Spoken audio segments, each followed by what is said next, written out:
Blimey!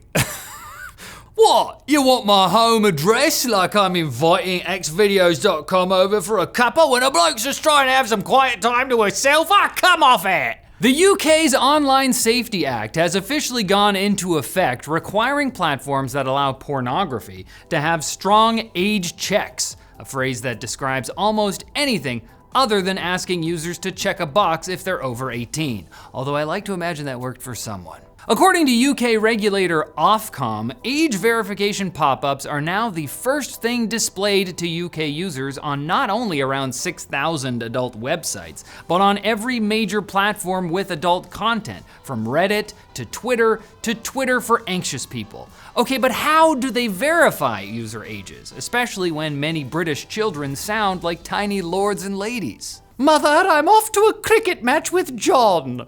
That kid sounds 40 years old. Ofcom recommends a number of methods, all of which risk compromising user privacy to some degree.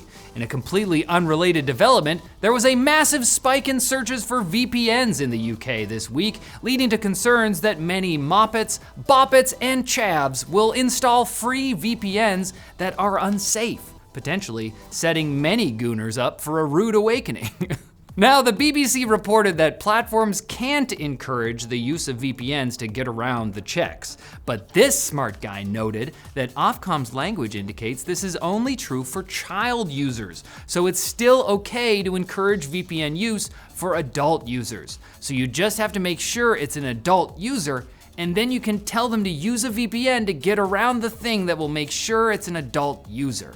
Except if you look at the actual guidelines PDF instead of the website, you can see that this isn't true, and the BBC was right originally. This has been Obscure Tweet Takedown with Riley. Moving on. If you're scared of VPNs and you're a gamer trying to get around Discord's new age verification in the UK, you can use Death Stranding's photo mode instead, as Discord is apparently fine with admitting an infinite amount of Norman Reed-eye. But should age verification be required for Wikipedia? The Wikimedia Foundation has challenged its status under the law and told the High Court of Justice this week that it could be forced to limit UK users' access if the government doesn't acknowledge that no one's really going to Wikipedia to blow off some steam, all right? I mean, almost no one.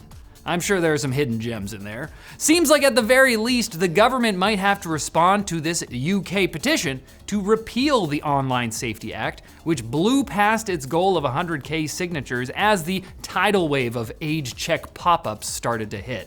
All those people are hoping that the UK repeals this law and gets back to passing legislation that actually matters, like editing their antitrust rules so Epic Games will bring Fortnite back to iOS. Do you hear the UK iPhone gamers screaming? This is bollocks! Stupid. Intel just announced more layoffs, saying in its Q2 earnings report that it plans to have only 75,000 employees by the end of this year, which would mean around 24,000 jobs gone compared to the end of 2024. Team Blue has got to stop the bleeding, so it's even cutting entire countries. Plans to build facilities in Poland and Germany have been canceled, and an existing one in Costa Rica is being downsized. Perhaps most concerning is the company's SEC filing spotted by SemiAnalysis, which says that if they can't find a big customer, Intel might have to pause or discontinue development of its next-gen 14A node and successor nodes. I'm gonna be frank here, I've covered Intel for a long time, and this feels like the sky is falling. And to make things worse, CEO Lip-Bu Tan published a letter to employees with the plan for what they're focusing on going forward, and once again, there's no mention of ARC GPUs. I'm starting to think no one's told them about those yet. Or even about our sponsor, Saily, the global eSIM service that keeps you connected while traveling, even to multiple countries. What are you trying to impress someone? If so, I think downloading one eSIM for your whole trip with Saily's affordable prices for regional and global plans will do the trick. Oh, sorry, were you looking forward to waiting in line at the airport to buy a local, potentially scammy SIM card? That's an authentic cultural experience.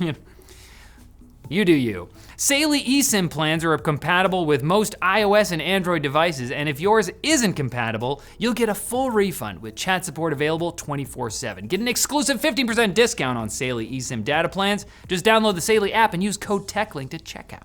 Oh, it's cricket's time already. I felt bad for only doing English stuff. I won't touch Wales though. They scare me. AMD has announced their non-pro Ryzen Threadripper 9000 series will start shipping on July 31st, led by the 64-core, 128-thread 9980X for $5,000. Mighty powerful, but it can't go in a handheld. Not the case for the Ryzen AI Max Plus 395, aka Strix Halo. GPD has confirmed its upcoming Win 5 as the first handheld to be powered by this monster chip, and YouTuber The Fox was able to share more details, like the fact that it does not have an internal battery. It's got an external 80 watt-hour unit that can clip onto the back of it like the giant heavy backpacks worn in high school by the kind of dorks that will buy this thing. Is it worth it?